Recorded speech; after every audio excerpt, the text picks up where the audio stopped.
Every child deserves a chance. State law requires Children's Services to investigate all reports of suspected child abuse and neglect within 24 hours, or within 1 hour if identified as an emergency, and to provide protective services to all children in need.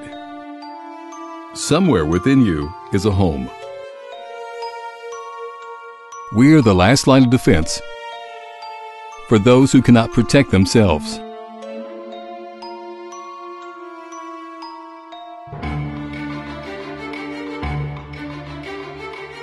Three children were living in this home, ages 2, 4, and 6. The toilet would not even flush, so the family was scooping excrement into the bathtub so they could continue to use it. The waste was there so long the floor and ceiling below rotted through. The children were removed and placed with grandparents.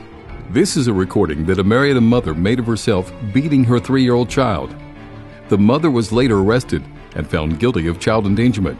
She was a recovering heroin addict and had stolen 10 methadone pills from her friend's house. She then accused her 3-year-old of stealing the pills and made this recording of his punishment to prove to her friend that she was innocent. The child was removed and stayed with family friends until his father picked him up from California.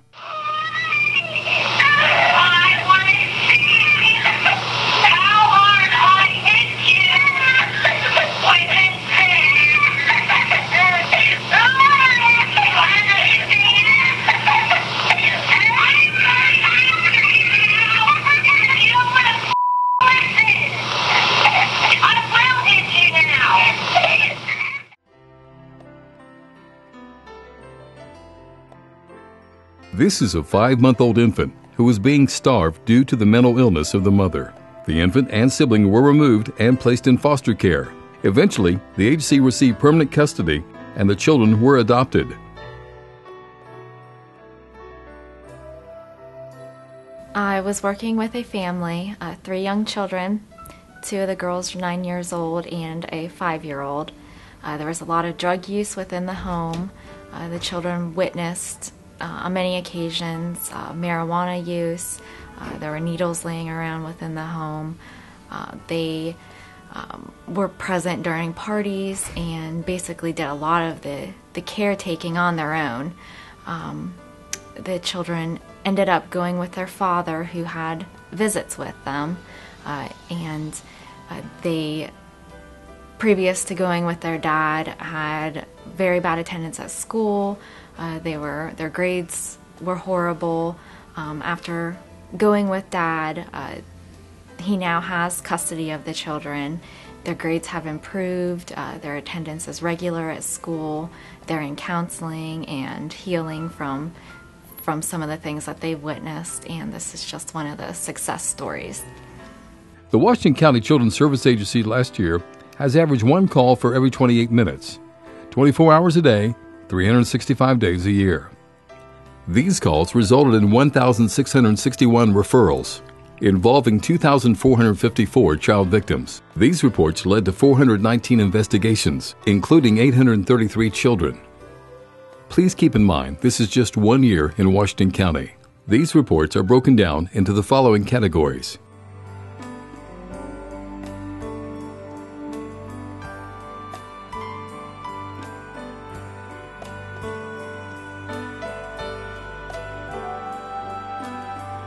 This is a living room in a home of 3 small children, ages 6, 3, and 2. The home was infested with bugs. The mother was suffering from depression, had no support, and having difficulty coping with 3 children. The children were removed and placed with their grandmother. They were reunified with their mother after she cleaned the home and obtained mental health treatment.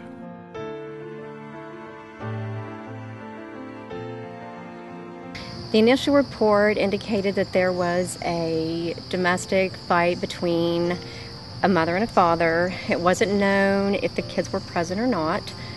The father had threw the mother outside, made her stand in the rain because he was angry with her. He let her back in the house. He took her back to the bedroom, proceeded to beat her, ended up choking her with a belt until she actually did pass out. She was able to get away. Dad was arrested.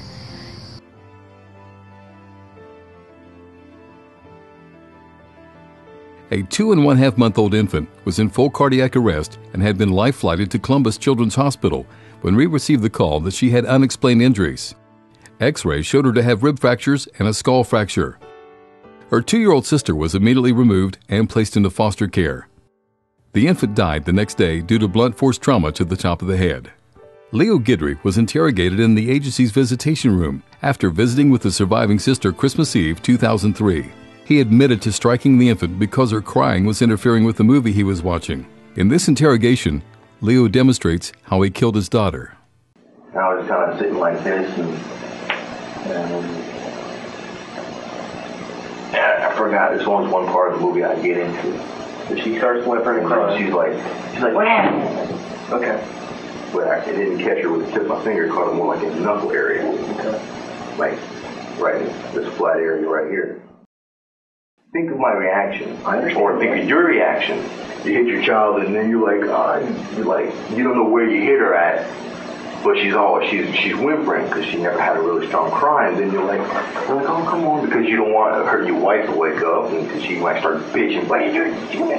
And then you don't want to get physical with her because you never have before, and then you're just trying to play with the child, and then some accident happens, like you bust your toe, and then you're like, and then we lost grip, and then she falls from almost a full extent. Mm-hmm. 5 minutes into talking to you, Jay, we told you. And then she hits her head, and you're like, God, can it get any worse?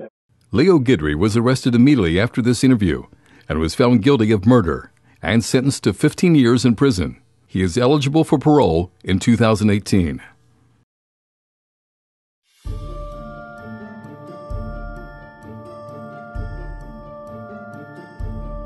Intake and Assessment Unit is where the initial call comes into our agency. Once determining the call is legitimate, a referral to the assessment unit is generated. Emergency reports must be responded to within 1 hour by one of our protective caseworkers. All of the reports require response by a caseworker within 24 hours.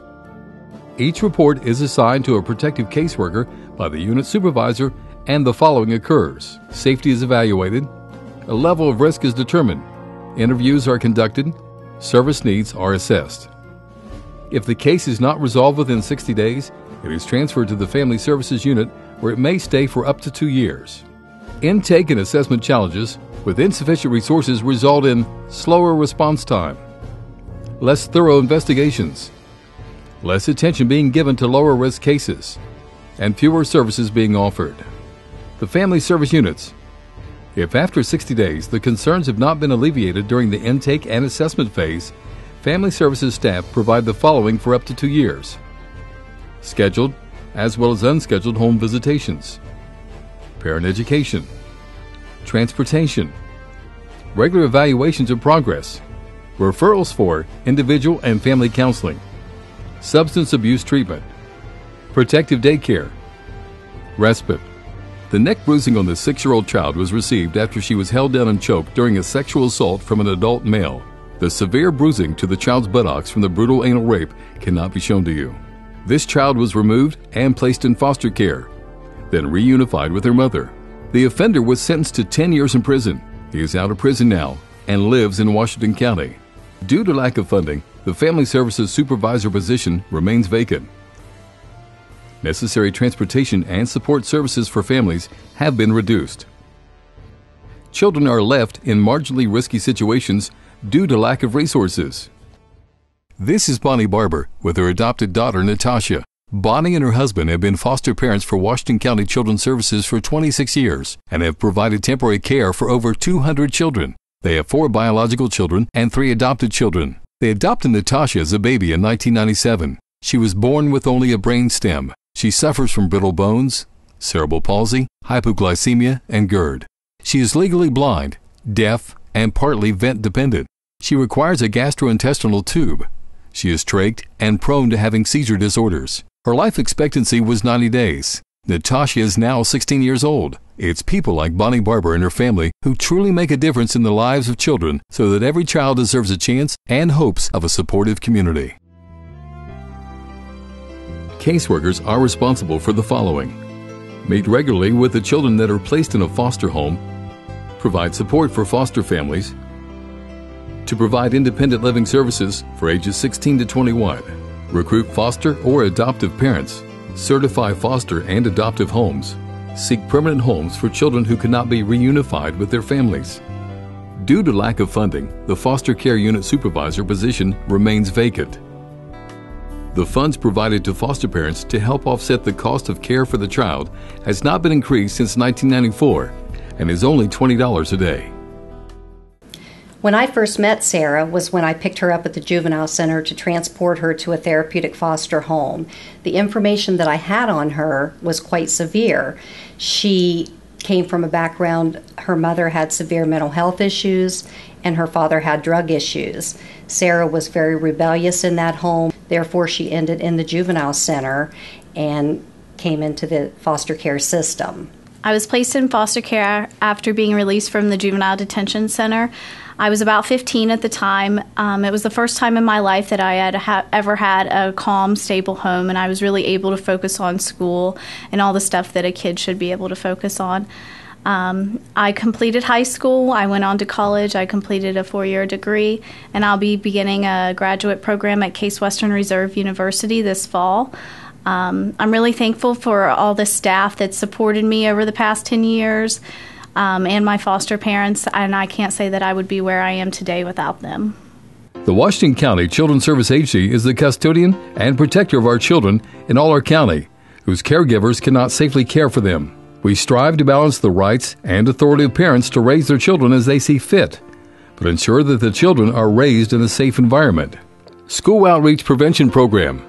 This program was designed to serve the elementary and middle school students by placing our prevention specialists within the schools. Students were referred to the specialists who were identified by their teachers, parents, or other service providers as being at risk due to their behavioral, family, or academic difficulties. Prevention specialists are responsible for the following: conduct home visits, provide enrichment activities, academic assistance, help link families to other needed community resources, work to strengthen the relationship between the home-school environment, provision of school supplies, clothing, and hygiene products, help in locating appropriate housing, transportation to medical appointments, assistance with the school enrollment process, tutoring, parent education, summer health and science camps, and other group activities. Outreach Prevention Program challenges. Due to lack of funding, the entire program has been eliminated. We only get one chance to be right. Our annual revenues have steadily decreased from $2,732,295 in 2007 to $2,019,149 in 2011. Unfortunately, as we're all aware, the cost of everything has continued to increase. All caseworkers at our agency must have a minimum of a bachelor's degree to be eligible for employment. Entry-level salary is $27,000 annually. All supervisors must have a master's degree to be eligible to hold their position. What we are asking for is to be able to restore our staffing and crucial programs to their basic levels, to raise our foster parent payment from $20 to $28 per day, to reinstate the outreach prevention program that we have at least one specialist in each school district, to have at least one steady stream of funding so honest projections can be made to ensure that we are getting the best use of our resources and funds. To help accomplish this, we are asking for your support for a $1.46 million levy to be voted on in the general election November 6, 2012. A $1.46 million levy will raise $1,599,337 per year for the term of the levy. What it will cost the citizens of our county is, for every $1,000 your home is appraised, it will cost you 45 cents per year. For seniors over 65 with a homestead exemption, the cost will be 41 cents per year for every $1,000 your home is appraised. The world is a dangerous place to live, not because of people who are evil, but because of the people who don't do anything about it. Albert Einstein. It should not hurt to be a child in Washington County. Please help us to help them. Every child in Washington County deserves a chance. We need your support. Please vote yes for the levy November 6, 2012.